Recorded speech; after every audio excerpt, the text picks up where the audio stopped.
ప్రాయశ్చిత్తం. ఈ కథను రచించిన వారు శ్రీ శరత్చంద్ర గారు. నాకే సరిపోవడం లేదు, మీకేం పంపించగలను? నా ఖర్చు తగ్గిందని సంతోషపడండి అన్నాడు కరుణాకర్. కొడుకు చెప్పిన మాటను భర్త సత్యమూర్తికి చెప్పింది సుమిత్ర. అసలు బెంగుళూరులో జాబ్ చేయడం ఎందుకు? అదేదో హైదరాబాద్లో చెయ్యమను అన్నాడు సత్యమూర్తి. ఆ మాట మీరే చెప్పండి అంది సుమిత్ర. దాంతో అతడికి ఏం మాట్లాడాలో అర్థం కాలేదు. వాడి చదువు కోసం చేసిన అప్పులు ఎవరు తీరుస్తారట? అసహనంగా అన్నాడు సత్యమూర్తి. మీ గోల మీదే గాని వాడేం చెబుతున్నాడో వినరే అంది సుమిత్ర.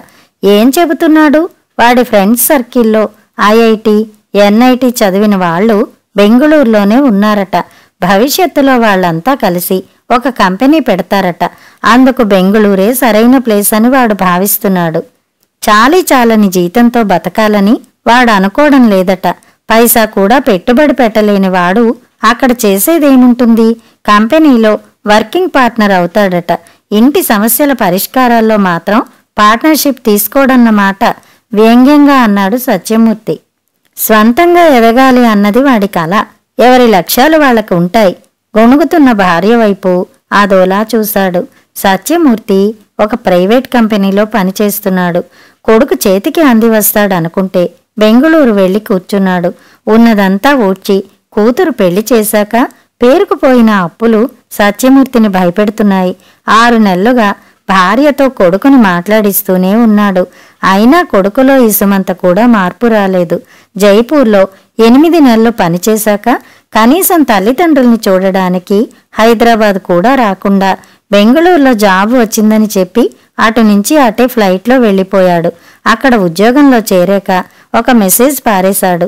కొడుకు ధోరణి సత్యమూర్తిని మరింత కృంగదీసింది. ఆ రాత్రి భార్య ప్రశాంతంగా నిద్రపోతుంటే దిగులు కళ్లతో గోడకి చేరగిలబడి కూర్చున్నాడు సత్యమూర్తి. అతడి ఆలోచనలు గతం వైపు పరుగులు తీశాయి. కొడుకుని అమిటీ యూనివర్సిటీలో చేర్చిన రోజులు గుర్తుకు వచ్చాయి.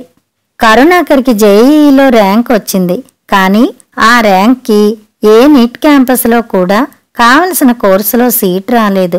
డీమ్డ్ యూనివర్సిటీలకు కూడా అప్లై చేశాడు. అమిటీ జైపూర్ బ్రాంచ్ ఆఫర్ ఇచ్చింది. కొంత బ్యాంక్ సపోర్ట్ ఉంటుందని, క్యాంపస్ ప్లేస్మెంట్కి కూడా డోకా ఉండదని మిత్ర బృందం చెప్పడంతో కరుణాకర్ తండ్రిపై ఒత్తిడి తేవాలని నిర్ణయించుకున్నాడు. ముందు కాలేజీ చూడ్డానికి వెళ్దాం డాడీ అన్నాడు. చూసేదేముందిరా, చేరే పనైతే వెళ్ళాలి గాని. వెళ్దాం డాడీ, ఫీజులు ఇతర పరిస్థితులు మనకి అనుకూలిస్తేనే అందులో చేర్చండి అన్నాడు.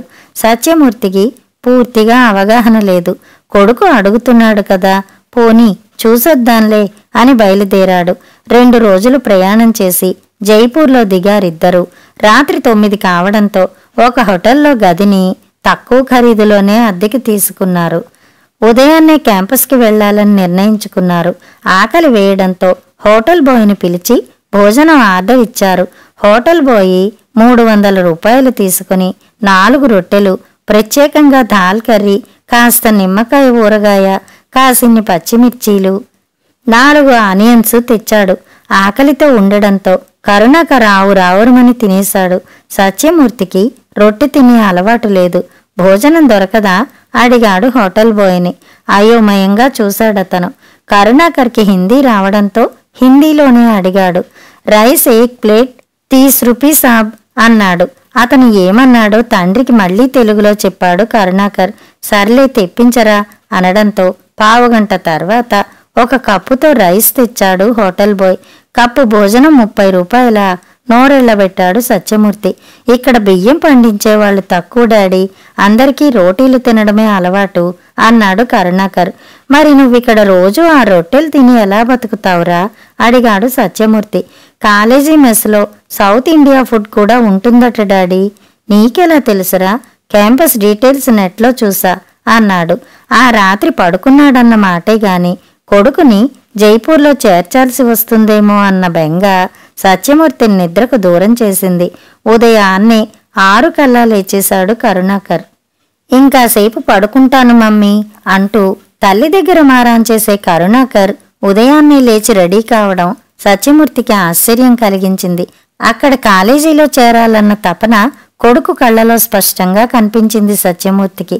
నువ్వు ఫ్రెషప్ కా డాడీ, దగ్గర్లో వైష్ణవి దేవాలయం ఉందట, నేను వెళ్ళొస్తాను అన్నాడు. బలమైన కోరిక తీరాలంటే దైవ అనుగ్రహం కూడా ఉండాలని కరుణాకర్ అనుకుంటూ ఉంటాడు. నేను కూడా వస్తాను కదరా అన్నాడు సత్యమూర్తి. నువ్వు రెడీ అయ్యేసరికి ఆలస్యం అవుతుందిలే, నేను వెళ్ళొస్తాను చెప్పాడు హుషారుగా. సరే అన్నాడు Satyamurthy. Daddy, college city office Ajmer రోడ్లో ఉందట, ముందు అక్కడికి వెళ్ళాలట, నేను వచ్చాక వెళ్దాం అని చెప్పి బయలుదేరాడు. ముందు కాలేజీకి వెళ్ళి చూద్దాం అనుకున్నాం కదా, మరి మనం ముందు అక్కడికి వెళితే క్యాంపస్ వివరాలు, ఫీజు పర్టిక్యులర్స్ డీటెయిల్డ్గా తెలుస్తాయి డాడీ. కొడుకు మాటలకు ఇంకేం అనలేకపోయాడు సత్యమూర్తి. ఫ్రెషప్ అయ్యాక రిసెప్షన్కి ఫోన్ చేసి బాయ్ని పిలిచాడు. బోలియే సాబ్ అడిగాడు హోటల్ బాయ్. 2 ఇడ్లీ సాంబారు కావాలి అన్నాడు. సత్యమూర్తి మాటలకు హోటల్ బాయ్ నవ్వాడు. ఎందుకయ్యా నవ్వుతున్నావు? సత్యమూర్తి ఏం మాట్లాడుతున్నాడో తెలియక మళ్లీ నవ్వాడు హోటల్ బాయ్. ఇదర్ ఇడ్లీ నై మిల్తా సాబ్ హిందీలో చెప్పి ఫోన్ పక్కన టీపాయ్ మీద ఉన్న మెనూ సత్యమూర్తి చేతికి ఇచ్చాడు. అన్నీ నార్త్ ఇండియా బ్రేక్ఫాస్ట్ ఐటమ్స్, రోటీ బేస్డ్. రోటీ ధర తక్కువ ఉంది, కానీ దానిలోకి తెచ్చే కర్రీ ఖరీదు సపరేట్గా ఉంది. ఇవేవి వద్దన్నట్టు తలాడించాడు. పైసా దేవో బాహార్సే లాతాహు అన్నాడు. అతడు హిందీలో మాట్లాడినా అతని మాటలకు అర్థం మాత్రం తెలిసిపోతూనే ఉంది. హోటల్ బాయ్ బయటకు వెళ్లి అర్ధగంట తర్వాత 2 ఇడ్లీలు తెచ్చాడు. చట్నీ సపరేట్గా తెచ్చాడు. 2 ఇడ్లీలు చిన్నవిగానే ఉన్నాయి గాని వాటికి 40 రూపాయలు బిల్లు వేశాడు. ఆటోలో వెళ్లి తెచ్చినందుకు మరో 40 రూపాయలు తీసుకున్నాడు. ఊసూరు మంది సత్యమూర్తి ప్రాణం. ఇడ్లీలు తిన్నా కడుపులో ఆకలి చల్లారలేదు. 9:30 ప్రాంతంలో కరుణాకర్ వచ్చాడు. టిఫిన్ చేశావా డాడీ అని అడిగాడు. ఇడ్లీ ప్రహసనం చెప్పి తండ్రి కొడుకులిద్దరూ నవ్వుకున్నారు. హోటల్ బయట దారిలో బ్రెడ్ ఆమ్లెట్ వేసే బండి ఉంది డాడీ, ఒక ప్లేట్ లాగిద్దాం అంటూ తండ్రిని తీసుకుని హోటల్ నుండి బయటపడ్డాడు కరుణాకర్. వర్షాకాలం కావడంతో రోడ్డు చిత్తడిగా ఉంది. ఒక ఇరుకు సందులో ఓ బండి మీద గొడుగు పెట్టుకుని బండివాడు ఆమ్లెట్స్ వేస్తుంటే జనం చుట్టూ చేరి తింటున్నారు. కరుణాకర్, సత్యమూర్తి ఆవురావురుమంటూ బ్రెడ్ ఆమ్లెట్ తిన్నారు. వర్షం సన్నగా కురుస్తూ ఉండడంతో ఒక గొడుగు కొన్నారు. కాస్త దూరంలో ఉన్న ఆటో స్టాండ్ వరకు నడిచారు. కొడుకు తడవకూడదని అతడి గొడుగు పడుతూ సత్యమూర్తి మొత్తం తడిసిపోయాడు. 10:30 ప్రాంతంలో అజ్మీర్ రోడ్లోని అమిటీ యూనివర్సిటీ సిటీ ఆఫీస్కి చేరుకున్నారు. కరుణాకర్ లాగే మరికొందరు కుర్రవాళ్లు అప్పటికే అక్కడికి చేరుకుని ఉన్నారు. అందులో ఒక యువకుడి పేరు కాశ్యప్. ఇది ఫేమస్ డీమ్డ్ యూనివర్సిటీ కదా, అడ్మిషన్ దొరకడం చిన్న విషయం కాదు. మేనేజ్మెంట్ కోటాలో కూడా మెరిట్ చూస్తున్నారు. MBA అడ్మిషన్ కోసం మినిస్టర్ రికమెండేషన్తో వచ్చాను అన్నాడు నవ్వుతూ. JEE ర్యాంక్ ద్వారా ఇక్కడికి వచ్చానని అతనికి బదులిచ్చాడు కరుణాకర్. అయితే నీకు అడ్మిషన్ గ్యారంటీ అన్నాడు కాశ్యప్. ఇక్కడ సీటుకి అంత డిమాండ్ ఉందా అడిగాడు సత్యమూర్తి. అవునంకుల్ అన్నాడు కాశ్యప్. కాసేపటికి అటెండర్ వచ్చి మేడం మిమ్మల్ని రమ్మంటున్నారు అని చెప్పాడు హిందీలో. లోపలికి వెళ్లబోతూ బయట నేమ్ బోర్డు చూశాడు సత్యమూర్తి. రేఖా సింగ్, డైరెక్టర్ అడ్మిషన్స్ అని రాసి ఉంది. ఇద్దరూ వెళ్లి కూర్చుని రేఖా సింగ్కి విష్ చేశారు. పోలీస్ ఆఫీసర్గా పనిచేసిన తన తండ్రి ఉద్యోగరీత్యా గతంలో కొంతకాలం తాము హైదరాబాద్లోనే ఉన్నామని చెప్పిందావిడ. ఆవిడకు తెలుగు భాష మీద పట్టు ఉన్నట్టు ఆమె మాటల ద్వారా అర్థమైంది ఇద్దరికీ. కరుణాకర్కి హిందీ బాగానే వచ్చు. ఆమెతో సరళంగానే మాట్లాడడం మొదలుపెట్టాడు. ఈ యూనివర్సిటీలో సీటు రావడం నీ అదృష్టం యంగ్ మ్యాన్ చెప్పింది హిందీలో. కరుణాకర్ కళ్ళు మెరిశాయి. ఏమంటోందిరా మేడం అడిగాడు బయటకు వచ్చాక సత్యమూర్తి. ఈ కాలేజీలో సీటు దొరకడం అదృష్టం అంటోంది డాడీ. అవునా, ఒకసారి మనం వెళ్ళి కాలేజీ చూద్దాం డాడీ అన్నాడు. సత్యమూర్తి అయిష్టంగానే సరే అన్నాడు. అది చాలా ఖరీదైన కాలేజీ అని అప్పటికే అతడికి అర్థమైంది. ఆఫీస్ నుండి బయటికి రాబోతుంటే రేఖా మేడం ఆఫీస్ బాయ్ ద్వారా వెనక్కి పిలిపించింది. ఇద్దరూ లోపలికి వెళ్లారు.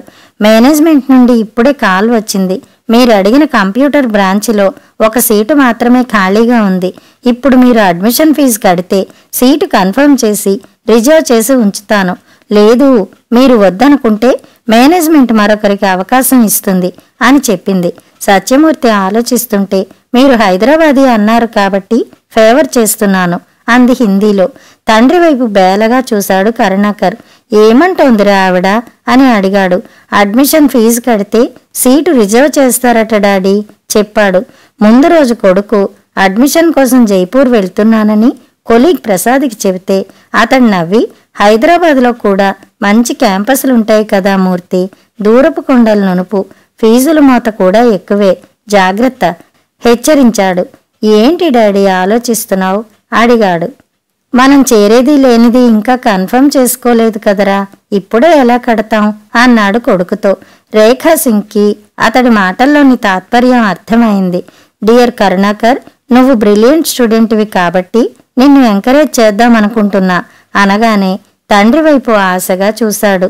అడ్మిషన్ ఫీ కట్టేసి కాలేజీకి వెళ్ళి చూసిరండి చెప్పింది. కట్టాక ఇక చేరక తప్పదుగా గొనుక్కున్నాడు సత్యమూర్తి. మూర్తిగారు, ఒకవేళ మీ నిర్ణయం మారితే అడ్మిషన్ ఫీ రిటర్న్ చేయిస్తా, వర్రీ కాకండి అని భరోసా ఇచ్చింది వచ్చిరాని తెలుగులో. ఎంత కట్టాలి మేడం అడిగాడు సత్యమూర్తి. 25,000 అన్నదామె. ఆలోచనలో పడ్డాడు సత్యమూర్తి. చేరకపోతే ఫీ రిటర్న్ చేస్తారు కదా డాడీ అన్నాడు Karunakar. Admission fee demand draft రూపంలో చెల్లించి జైపూర్ సిటీకి 30 కిలోమీటర్ల దూరంలో ఉన్న కాలేజ్ క్యాంపస్కి వెళ్లారు తండ్రి కొడుకులు. క్యాంపస్లోకి అడుగు పెట్టాక నోరెళ్లబెట్టాడు సత్యమూర్తి. చెప్పా కదా పెద్ద కాలేజీ అన్నాడు కరుణాకర్ సంభ్రమంగా తండ్రి చూపులు గమనించి. ఆకాశాన్ని అంటేలా ఉన్న భవనాలు, పచ్చటి పచ్చిక బయలు, విశాలమైన క్రీడా స్థలం. ఒక్క మాటలో చెప్పాలంటే విహారయాత్రికులకు ఏర్పాటు చేసే విడిదిలాగుంది. వివిధ రాష్ట్రాలు, దేశాల నుండి వచ్చే విద్యార్థులు కూడా అక్కడ దర్శనమిచ్చారు. ఇంత పెద్ద కాలేజీలో నిన్ను చదివించడం నాకు సాధ్యమేనా అన్నాడు సందేహం వ్యక్తం చేస్తూ సత్యమూర్తి. బ్యాంక్ సపోర్ట్ కూడా ఉంటుంది కదా డాడీ, కొడుకు అక్కడే చదువుకోవాలని బాగా ఆశపడుతున్నాడని సత్యమూర్తికి అర్థమైపోయింది. అక్కడే లాన్లో ఉన్న కుర్చీలో కూర్చున్నారు తండ్రి కొడుకులు. క్యాంపస్లోని 2 కుర్రాళ్ళు వాళ్ల దగ్గరికి వచ్చి విష్ చేశారు. వాళ్ళు తెలుగు వాళ్లే. ఇక్కడ స్టడీస్ ఎలా ఉంటాయి బాబు అడిగాడు సత్యమూర్తి. సీనియర్ ఫ్యాకల్టీ ఉంటుంది అంకుల్, ఐఐటి స్టాండర్డ్స్ మెయింటైన్ చేస్తారు చెప్పాడు కుర్రాడు. వాళ్ళు మాట్లాడుకుంటూ ఉంటే తండ్రికి దగ్గరలో ఉన్న కాఫీ షాప్లో కాఫీ తేవడానికి వెళ్లాడు కరుణాకర్. అటెండెన్స్ తక్కువైతే ఎగ్జామ్స్ కూడా రాయనియరు చెప్పాడు మరో కుర్రాడు. ఆ పేరుతో కూడా ఫైన్ వేసి పైసలు కూడా వసూలు చేస్తారు అన్నాడు మరో కుర్రాడు నవ్వుతూ. ఇక్కడ చేరితే పదే పదే ఇంటికెళ్లే అవకాశం లేదని అర్థమై మనసు పీకింది. మరి క్యాంపస్ సెలక్షన్స్ సంగతి? అంకుల్, మీ అబ్బాయి ఇక్కడ చదివితే ఇండియాలో ఎక్కడైనా జాబ్ ఆఫర్ ఇస్తాయి కంపెనీలు అన్నారు వాళ్ళు. సత్యమూర్తి కాసేపు ఊగిసలాడి చివరకు కొడుకు ముచ్చట తీర్చడానికే సిద్ధమైపోయాడు. సత్యమూర్తి మళ్లీ మళ్లీ తిరగడం ఎందుకని అడ్మిషన్ రిసీట్ చూపించి కరుణాకర్ని హాస్టల్లో దించి వచ్చాడు. తెలుగు కుర్రాళ్లకి కొడుకు గురించి జాగ్రత్తలు చెప్పాడు. హాస్టల్ ఫీజు కట్టే వరకు తమ గదిలో షెల్టర్ ఇస్తామని హామీ ఇచ్చారు వాళ్ళు. కొడుకును వదిలి వచ్చేటప్పుడు చిన్న పిల్లాడిలా ఏడ్చేశాడు సత్యమూర్తి. కరుణాకరే తండ్రిని ఓదార్చాడు.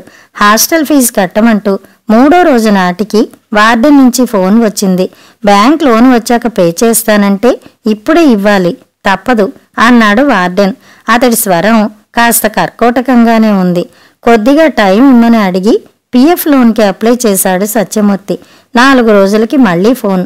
రేఖ, మేం రికమెండేషన్తో కొంత టైం ఇచ్చాం, వెంటనే పే చేయకపోతే హాస్టల్ బయటకు వెళ్లాల్సిందే వార్డెన్ హెచ్చరించాడు. పిఎఫ్ రావడం ఆలస్యమైంది. ఈలోపు హాస్టల్లో వేరే వాళ్ల రూంలో సర్దుకుంటున్న కరుణాకర్ని పట్టుకుని బయటికి పంపేశారు. బయటికి నెట్టేశారు డాడీ ఏడుస్తూ చెప్పాడు కరుణాకర్. వార్డెన్కి భయంతో కరుణాకర్కి ఎవరూ షెల్టర్ ఇవ్వలేదు. రాత్రంతా మంచులోనే ఉండిపోయాడు కరుణాకర్. ఇది విన్న సత్యమూర్తి రక్తం సలసలు మరిగిపోయింది. ఊరుగాని ఊళ్ళో అర్ధరాత్రి వేళ అలా బయటికి గెంటేస్తే ఆ తెలియని చోట ఎక్కడికి వెళ్లగలడు? ఇది చాలా దుర్మార్గం అంటూ ప్రిన్సిపల్తో ఫోన్ చేసి గొడవ పెట్టుకున్నాడు సత్యమూర్తి. మా చేతుల్లో ఏమీ లేదు, మేనేజ్మెంట్ రూల్స్ను అందరూ పాటించాల్సిందే అని నిర్లక్ష్యంగా సమాధానం ఇచ్చాడు ప్రిన్సిపల్. విషయం తెలిసిన సుమిత్ర తన నగలు ఇచ్చి తాకట్టు పెట్టమంది. మళ్ళా 4 రోజుల తర్వాత జైపూర్ సిటీ ఆఫీస్ నుంచి రేఖాసింగ్ ఫోన్ చేసి సెమిస్టర్ ఫీజు కట్టమని చెప్పింది. 25,000 కట్టిన విషయం గుర్తు చేశాడు. కాషన్ డిపాజిట్ కింద మేనేజ్మెంట్ జమ చేసుకున్నట్టు చెప్పింది. అదేంటి మేడం అన్నాడు అవాక్కై. అడ్మిషన్ షీట్లో ఫీజు డీటెయిల్స్ ఉన్నాయి, చూసుకోలేదా అంది దబాయిస్తూ. ఇంత మెడ మీద కత్తి పెట్టి వసూలు చేస్తారని అనుకోలేదు మేడం అన్నాడు. హాస్టల్ ఫీ, సెమిస్టర్ ఫీ చెల్లించకపోతే గేట్లో కూడా రానివ్వరు. నా సిఫార్సు వల్ల ఆ మాత్రం టైం ఇచ్చారు, దానికి సంతోషపడండి అంది రేఖా మేడం. కాలేజీకి అడ్మిషన్స్ టార్గెట్ రీచ్ కావడం కోసమే రేఖా మేడము అలా స్ట్రాటజీ నడిపిందని అర్థమైంది సత్యమూర్తికి. అయినా కోపం దిగమింగుకున్నాడు. బ్యాంక్ లోన్కి అప్లై చేస్తున్నాను మేడం చెప్పాడు. ముందు పే చెయ్యండి, ఆ తర్వాత లోన్ అమౌంట్ మీరే రియంబర్స్ చేసుకోండి అని సలహా ఇచ్చిందామె. సెమిస్టర్ ఫీజులు, హాస్టల్, మెస్ బిల్లులన్నీ కలిపి ఏడాదికి 3 లక్షలు తేలింది. బ్యాంక్ సపోర్ట్తో కడదామనుకున్నాడు, కానీ ఆ లోపే ఇలా నరకం చూపిస్తారనుకోలేదు. మళ్ళీ 2 రోజుల తర్వాత గుర్తు చేసింది. ఇప్పుడు ఆమె స్వరంలో మరింత కాఠిన్యం కనిపించింది. కూతురు కావేరి పెళ్లి కోసం దాచిన ఫిక్స్డ్ డిపాజిట్లో ఒక కాగితాన్ని క్యాన్సిల్ చేసి సెమిస్టర్ ఫీజు కట్టేశాడు సత్యమూర్తి. బ్యాంకు వాళ్ళు చెప్పిన మాట విన్న తర్వాత సత్యమూర్తి నెత్తిన పిడుగు పడ్డట్టయింది. అతడి దగ్గర బంధువు జయకుమార్ కూతురు అన్విత 3 ఏళ్ల క్రితం చిన్నపాటి సాఫ్ట్వేర్ కంపెనీ పెట్టింది. ఆమెకు ష్యూరిటీ ఇచ్చాడు సత్యమూర్తి. అన్విత డిఫాల్ట్ లిస్టులో చేరడంతో బ్యాంకు వాళ్ళు సత్యమూర్తి వెంట పడ్డారు. బ్యాంక్ సత్యమూర్తిని బ్లాక్ లిస్టులో పెట్టింది. అన్విత లోన్ క్లియర్ చేస్తే తప్ప కరుణాకర్ చదువుకి లోన్ మంజూరయ్యే అవకాశం లేదు. సత్యమూర్తికి భవిష్యత్తు చీకటి గుయ్యారంలా కనిపించింది. నీ బిడ్డకు సాయం చేశాను కదా, నా బిడ్డకు న్యాయం చెయ్యి అంటూ జయకుమార్ని అభ్యర్థించాడు సత్యమూర్తి. అన్విత పెళ్లి చేసుకుని మలేషియాలో ఉంటోంది. ఆ కంపెనీ చేతులు మారింది, చేయలేను అని ముఖం చాటు చేశాడు జయకుమార్. బ్యాంక్ లోన్ దొరికే అవకాశం లేదని అర్థమయ్యాక సత్యమూర్తికి చెమటలు పట్టాయి. డిప్రెషన్కు లోనయ్యాడు. దగ్గర బంధువుల్ని సాయం అడిగితే అంత శక్తి లేనివాడివి అలాంటి చోట ఎందుకు చేర్చావు అని సత్యమూర్తిని హేళన చేశారు. వెనక్కి పిలిపించి డిగ్రీ కాలేజీలో చేర్పించు అని సొంత బంధువులు సలహా ఇచ్చారు. కొడుకు భవిష్యత్తు పాడు చేయటానికి సత్యమూర్తికి మనసొప్పలేదు. పిల్లాన్ని వచ్చేయమనండి అని భార్య సుమిత్ర కూడా చెప్పింది. అలా చేస్తే వాడి ఆశల్ని, ఆకాంక్షల్ని చేజేతులా మట్టిపాలు చేసిన వాళ్ళమవుతాం సుమిత్ర అంటూ దొరికిన ప్రతి చోట అప్పులు చేశాడు. కొడుకు 3rd ఇయర్లో ఉన్నప్పుడే కూతురు కావేరికి అర్జెంటుగా పెళ్లి చేయాల్సి వచ్చింది. పెద్దలకు తెలియకుండా వాళ్ళు గుళ్ళో దండలు మార్చుకునే పరిస్థితి రావడంతో సత్యమూర్తి రంగంలోకి దిగి మగపిల్లాడి కుటుంబంతో మాట్లాడి ఆకస్మికంగా పెళ్లి చేయాల్సి వచ్చింది. అది పేరుకే లవ్ మ్యారేజ్. కానీ అబ్బాయి అమర్ తండ్రి సాంబమూర్తి లాంఛనాలన్నీ వసూలు చేసుకున్నాడు. ఒకవైపు కొడుకు చదువు, మరోవైపు కూతురు పెళ్లి. దాంతో చేతిలో రూపాయి కూడా లేకుండా గుళ్ళైపోయాడు సత్యమూర్తి. చేసిన అప్పులు సత్యమూర్తి కళ్ల ముందు ఊరితాళ్లై వేలాడుతున్నాయి. చేతికి అంది వస్తాడనుకున్న కొడుకు కరుణాకర్ ఇంటి ముఖం చూడకుండా ఎక్కడో సుదూరంగా ఉంటున్నాడు. కళ్ల ముందు కదలాడిన గతం సత్యమూర్తి గుండెను పిండేసింది. సంక్రాంతి పండక్కి వచ్చాడు కరుణాకర్. కొడుకుని చూసి దాదాపు ఏడాది కావస్తోంది. ఈ ఏడాదిలో సుమిత్ర గట్టిగా ఒత్తిడి చేస్తే 2 సార్లు 5,000 రూపాయలు అకౌంట్లో వేశాడు తప్ప పెద్దగా స్పందించలేదు. మీ అప్పులు తీర్చడం కంటే ముందు నాకు నా కెరీర్ ముఖ్యం, ఇప్పట్లో బెంగుళూరు వదిలి రాలేను అని తల్లికి తెగేసి చెప్పాడు కరుణాకర్. 4 ఏళ్ల క్రితం బీపీ షుగర్ ట్రేస్ కావడంతో డాక్టర్లు ఖరీదైన మందులే రాశారు సత్యమూర్తికి. నెలకు 4,000కి పైగా మందులకే ఖర్చవుతోంది. సుమిత్రకు కూడా అనారోగ్యమే. డాక్టర్లు ఆమెకు లంబా స్పాండిలైటిస్ సమస్య వచ్చిందని తేల్చారు. ఒక్కోసారి కదలకుండా బెడ్ మీద పడుకుని ఉండిపోవాల్సిన పరిస్థితి. అలాంటప్పుడు సత్యమూర్తి సెలవు పెట్టి ఆమెకి శుశ్రూష చేయక తప్పేది కాదు. మధ్యలో కూతురు కాన్పుకు వచ్చింది. ఆ ఖర్చులు కూడా తడిసి మోపెడయ్యాయి. సత్యమూర్తి పరిస్థితి ఇంకాస్త దిగజారిపోయింది. సుమిత్ర కూడా సత్యమూర్తి పరిస్థితి చూడలేక, అరే నాన్న, హైదరాబాద్కి నీ జాబ్ షిఫ్ట్ చేసుకోరా, మీ నాన్నకి సాయంగా ఉంటావు అని పోరు మొదలుపెట్టింది. కరుణాకర్ వేరే 2 మిత్రులతో కలిసి ఫ్లాట్ అద్దెకి తీసుకున్న విషయం చెప్పాడు.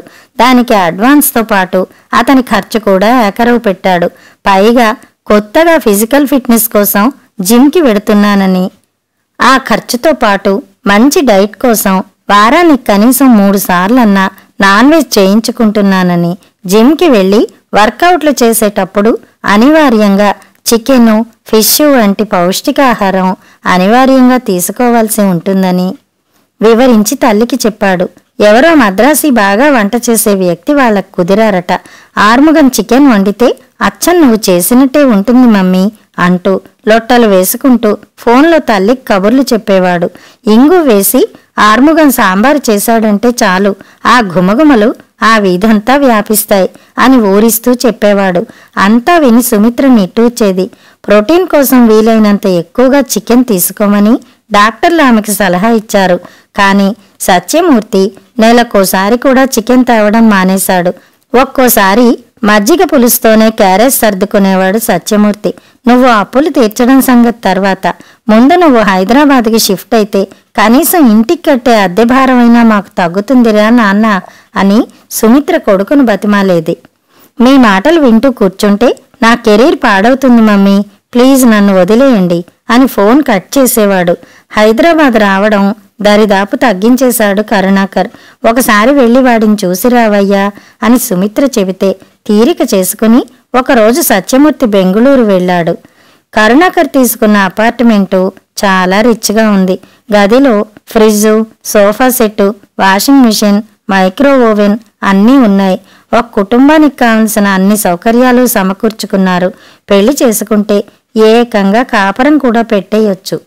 తండ్రి వాటివైపు చూస్తుండడంతో అందరం షేర్ చేసుకుని సామాన్లు కొన్నాం డాడీ అన్నాడు కరుణాకర్ సంజాయిషీగా. రేపు హైదరాబాద్కి షిఫ్ట్ అయితే ఈ పెట్టుబడి అంతా వృధాయే కదా అన్నాడు సత్యమూర్తి. వీటిని ఫ్రెండ్స్కి అప్పగిస్తాను, నా వాటా అమౌంట్ నాకు తిరిగి ఇస్తారు డాడీ చెప్పాడు. అదే రోజు తిరిగి వచ్చేశాడు సత్యమూర్తి. మరో 6 నెలలు కూడా గడిచిపోయాయి. ఇంటికి వచ్చి తల్లిదండ్రుల్ని చూడాలనే ధ్యాసే కరుణాకర్లో కనిపించలేదు. ఎప్పుడన్నా ఫోన్ చేసినా ఆ ఫోను అలా రింగై ఆగిపోవాల్సిందే. అలా వారం రోజులు ప్రయత్నం చేశాక ఎప్పుడో ఒకసారి దయతలిచినట్లు లిఫ్ట్ చేస్తాడు. ఫోన్ ఎందుకు లిఫ్ట్ చేయవురా అని అడిగితే ఒక్కొక్కసారి ఒక్కొక్క సమాధానం చెప్పేవాడు. నైట్ డ్యూటీ ఉంటుందని, అందుకే డే టైం నిద్రపోతూ ఉంటానని చెప్పేవాడు. ఒక్కోసారి ఫోన్ తన దగ్గర ఉండదని చెప్పేవాడు. సత్యమూర్తి ఇంటి చుట్టూ అప్పుల వాళ్ళు తిరగడం ఎక్కువైంది. మా అబ్బాయి పంపగానే ఇచ్చేస్తాను అని చెప్పేవాడు సత్యమూర్తి కొందరికి. అప్పుల వాళ్ల ఒత్తిడి పెరిగిపోవడంతో సత్యమూర్తిలో స్ట్రెస్ ఎక్కువైపోయింది. మానసిక ఒత్తిడి ఆరోగ్యంపై మరింత తీవ్రంగా ప్రభావం చూపించింది. ఒక్కోసారి ఎక్కువగా ఆకలయ్యేది, మరోసారి అసలు ఆకలయ్యేది కాదు. బీపీ, షుగర్కి వాడే మందులు కూడా సక్రమంగా పనిచేసేవి కాదు. భర్త పరిస్థితి గమనించి హాస్పిటల్కి వెళదాం పదండి అనేది సుమిత్ర. నాకు వెళ్లాలని ఉంది సుమిత్ర, కానీ డాక్టర్ మళ్ళీ అన్ని రకాల చెకింగ్లు రాస్తుంది, దానికి 4,000 బిల్లు అవుతుంది అనేవాడు. ఆ బిల్లుకు భయపడి ఇంకా జబ్బు పెద్ద చేసుకుంటారా అనేది ఆందోళనగా. ఆ 4,000 ఉంటే ఏదో ఒక అప్పు తాలూకు వడ్డీకి సరిపోతుంది అనేవాడు. జీతం ఇంటిదాకా కూడా వచ్చేది కాదు. సుమిత్రలో కోపం, అసహనం మరింత బద్దలైంది. ఆ రోజు కొడుక్కి విరామం లేకుండా ఫోన్లు చేస్తూనే ఉంది. 20 సార్లు రింగ్ అయ్యాక అసహనంగా ఫోన్ ఎత్తాడు కరుణాకర్. తల్లి గొంతు విని, నాన్నకంటే బుర్ర లేదనుకోవచ్చు, నీకేమైంది? ఫోన్ ఎత్తడం వీలు కాకపోతున్నందువల్లనే కదా లిఫ్ట్ చేయండి, నన్ను అర్థం చేసుకోరే అన్నాడు కరుణాకర్ కోపంగా. అంత రాచకార్యాలు ఏం చేస్తున్నావురా అడిగింది మరింత కోపంగా సుమిత్ర. ప్రాజెక్ట్ వర్క్ నడుస్తోంది మమ్మీ అన్నాడు. నీ బొందలో ప్రాజెక్ట్ వర్క్, నువ్వు వెంటనే హైదరాబాద్కి షిఫ్ట్గా చెప్పింది. ఎప్పుడూ మీరంది మీదే గాని నా గోడు మీకు పట్టదా అన్నాడు కోపంగా. ఏంట్రా నీ గోడు అడిగింది కోపంగా. ఈ మధ్య ఫ్లోర్ మేనేజర్గా సెలెక్ట్ అయ్యాను, బట్ నా ప్రమోషన్ లెటర్ ఇంకా చేతికి రాలేదు. అది వచ్చాక హైదరాబాద్కి షిఫ్ట్ అయితే నాకు భారీగా హైక్ ఉంటుంది. ఇప్పుడు వస్తే పాత జీతమే వస్తుంది. అదీ కాకుండా నా ఫ్రెండ్స్ కంపెనీ స్థాపించే ఏర్పాట్లలో ఉన్నారు. అదే జరిగితే ఇక హైదరాబాద్కి నేను వచ్చే అవకాశమే లేదు అన్నాడు కరుణాకర్. ఇప్పుడు నీకు వచ్చే జీతం మనకి చాలు. నువ్వు వెంటనే ఆలస్యం లేకుండా హైదరాబాద్కి వచ్చేసేయి. నీ ఫ్రెండ్స్ కంపెనీ దేవుడరుగు అని గట్టిగా చెప్పింది సుమిత్ర.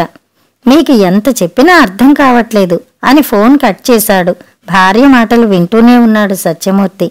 ఏమంటున్నాడు నీ సుపుత్రుడు అడిగాడు. మొన్నటి వరకు ఫ్రెండ్స్ పెట్టే కంపెనీలో వర్కింగ్ పార్ట్నర్ అవుతానన్నాడు. ఇప్పుడేమో ఏదో ప్రమోషన్ వచ్చింది, ఆ లెటర్ రావాలంటున్నాడు. వాడు వినే రకం కాదు.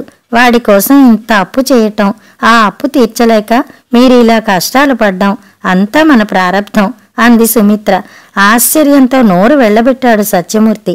మొన్నటి వరకు కొడుకు మీద ఈగవాలని అని తన భార్య ఇప్పుడిలా డిప్రెషన్తో కొడుక్కి వ్యతిరేకంగా మాట్లాడడం ఆశ్చర్యం కలిగించింది. మరో 6 నెలలు కూడా గడిచిపోయాయి. కొడుకు నుండి ఫోన్ కూడా లేదు. ఉండబట్టలేక సుమిత్ర ఫోన్ చేసింది. నా ఫ్రెండ్స్ కంపెనీ స్థాపిస్తున్నారు, అందులో జాయిన్ అవ్వాలనుకుంటున్నాను. త్వరలోనే మన సమస్యలన్నీ తీరిపోతాయి. డోంట్ వరీ మమ్మీ అన్నాడు కరుణాకర్. అలా మరో ఏడాది గిర్రున తిరిగిపోయింది. మధ్యలో ఒకసారి వచ్చిపోయాడు కరుణాకర్. సత్యమూర్తి ఆరోగ్యం మరింత క్షీణించింది. మీరు కూడా బెంగళూరుకు వచ్చేయండి, హైదరాబాదులో ఉండి చేసేదేముంది అన్నాడు కరుణాకర్. సత్యమూర్తి దంపతులు అంగీకరించలేదు. తల్లిదండ్రుల అనుమతి లేకుండానే నందితను వివాహం చేసుకున్నాడు కరుణాకర్. ఎందుకు చేశావురా ఇలా అడిగింది కోపంగా సుమిత్ర. మీకసలే చాదస్తం ఎక్కువ. నందితది మనది ఒక కులం కాదు. మీకు పట్టింపులు ఎక్కువ కదా, అందుకే మీకు చెప్పలేదు అన్నాడు. సత్యమూర్తి ఆరోగ్యం పూర్తిగా చేయి దాటిపోయింది. మృత్యుముఖంలోకి వెళ్లాడు. అతడి మరణ వార్తను సుమిత్ర కొడుకు కోడలికి చేరవేసింది. నందిత, కరుణాకర్ ఇద్దరూ వచ్చారు. తండ్రి మృతదేహాన్ని చూసిన తర్వాత అతడిలో దుఃఖం పెల్లుబుకుతోంది. ఖననానికి తీసుకువెళ్లడానికి శవాన్ని లేపినప్పుడు అప్పటి వరకు ఉగ్గబట్టుకున్న దుఃఖం అతడిలో కట్టలు తెంచుకుంది. తన భుజం మీద నుంచి తండ్రి శవాన్ని దించి భోరున ఏడ్చాడు కరుణాకర్. తన కోసం చేసిన అప్పులు, పడ్డ కష్టం అన్నీ అప్పుడు గుర్తొచ్చాయి. ఎవరూ అతన్ని ఓదార్చే ప్రయత్నం చేయలేదు. 10 దిన కర్మ పూర్తయ్యే వరకు అక్కడే ఉన్నాడు. అప్పులన్నీ తీర్చేశాడు. తిరిగి బెంగుళూరు బయలుదేరి వెళ్లారు. కరుణాకర్లో రియలైజేషన్ మొదలైంది. గతం అతన్ని దొలిచేస్తోంది. మనశ్శాంతి లోపించింది. ఏమిటి అలా ఉంటున్నారు? నందిత ఒకరోజు అడిగింది. ఏ నాటికైనా మంచి పొజిషన్కు చేరుకోవాలనే ధ్యాసలో పడి ఇన్నాళ్లు కన్నవాళ్లను నిర్లక్ష్యం చేశాను. నాన్నను కోల్పోయాను, అమ్మను కూడా కోల్పోలేను. మనం హైదరాబాద్ వెళ్ళిపోదాం నందిత అన్నాడు కరుణాకర్. మీరెళ్ళిపోతే కంపెనీని ఎవరు లీడ్ చేస్తారు అడిగింది. హైదరాబాద్కి వెళ్ళి అత్తయ్య మావయ్యలకి సపోర్టుగా ఉందాం అని నందిత గతంలో చాలాసార్లు అతడికి చెప్పేది. ఆ విషయమే గుర్తొచ్చింది కరుణాకర్కి. చెప్పరే, కంపెనీ మీ ప్రయారిటీలో భాగం కదా మళ్ళీ అడిగింది భర్త కళ్ళలోకి చూస్తూ. ఆల్రెడీ కంపెనీకి రిజైన్ చేశాను. నాకు రావాల్సిన వాటా నాకు వస్తుంది. ఆ డబ్బుతో హైదరాబాద్లో కంపెనీ పెడతాను. డబ్బు ఎప్పుడైనా సంపాదించుకోవచ్చు, కన్నవాళ్లను పోగొట్టుకుంటే సంపాదించుకోలేం కదా అన్నాడు. భర్తలో మార్పు చూసి నందిత ఆశ్చర్యపోయింది. మామయ్య 10 దిన కర్మ రోజు ఎవరో అన్న మాటలు ఆమె చెవిలో మరోసారి మారుమోగాయి. పాపం సత్యమూర్తి ఉద్యోగం వచ్చిన కొడుకు తనకు అండగా ఉంటాడని ఎంతో ఆశపడ్డాడు. కెరీర్ పేరుతో ఆ పిల్లాడు బెంగుళూరు దాటి బయటికి రాలేదట. కొడుకు కోసం ఇక్కడ చేసిన అప్పుల భారం పెరిగిపోవడం వల్లనే సత్యమూర్తి ఆ ఒత్తిడి తట్టుకోలేక అనారోగ్యం పాలయ్యాడు. ఇప్పుడు తండ్రికి ఆ కొడుకే అప్పు పడ్డాడు. ఈ అప్పుని ఆ కొడుకు తన జీవిత కాలంలో తీర్చలేడేమో. ఆ మాటలు భర్త కూడా విన్నాడని ఆ నిమిషంలో నందితకి తెలియదు. భర్త బట్టలు సర్దుతూ ఉంటే సూట్ కేసు అడుగున ఉన్న 2 ఉత్తరాలు నందిత కంటపడ్డాయి. కరుణాకర్ ఆ ఉత్తరాలు విప్పన కూడా లేదు. వాటి సారాంశం ఈ కింది విధంగా ఉంది. ఒరేయ్ నాన్న, నిన్ను హైదరాబాద్కి రమ్మని తెగ పోరు చేస్తున్నాము. ఇక నువ్వు వచ్చినా నాకు పెద్దగా ప్రయోజనం లేదు. అక్కడే ఉండి నీ కెరీర్ని నువ్వు తీర్చిదిద్దుకో. నేను పోయాక మీ అమ్మ ఒంటరి అయిపోతుంది. తన్ని జాగ్రత్తగా చూసుకో. హైదరాబాద్ విడిచి వెళ్ళనని మీ అమ్మ బహుశా మారాం చేస్తుంది. అందుకే నీ దగ్గరకు వచ్చేలాగా నేను తనతో మాట్లాడి మాట తీసుకుంటున్నాను. బహుశా ఇదే ఆఖరి కోరిక. తను తీరుస్తుందనే అనుకుంటున్నాను. కోడలి పిల్లను అడిగానని చెప్పు. గుణం కంటే కులం పెద్దది కాదు నాన్న. తను బంగారు తల్లి. తను అప్పుడప్పుడు మాతో మాట్లాడి పరామర్శిస్తూనే ఉంది. గుణవంతురాలైన అమ్మాయిని మన ఇంటి కోడలిగా చేసుకున్నందుకు నిన్ను అభినందిస్తున్నాను. బెంగుళూరులో మీ అమ్మను తను బాగానే చూసుకుంటుందని నమ్ముతున్నాను. అయినా ఇప్పుడు ఎంత డబ్బు పెట్టినా నా హృదయ కవాటాలు పని చెయ్యవు. కిడ్నీలు మార్చినా పెద్దగా ఉపయోగం లేదు. మృత్యువు ఆఖరి గడియల్లో ఉన్న నేను నీకో నిజం చెప్పాలి. నేను కూడా మా నాన్నను అచ్చు నీలాగే నిర్లక్ష్యం చేశాను. అందుకే దేవుడు నీ ద్వారా ప్రతీకారం తీర్చుకున్నాడేమో. నందిత కళ్ళ నిండా నీళ్లు. ఆ ఉత్తరాన్ని ముక్కలు చేసింది. ఆ మన్నాడు బెంగుళూరు నుండి హైదరాబాద్ వెళ్లే విమానంలో ఉన్నారు వాళ్ళిద్దరూ. కథ సమాప్తం.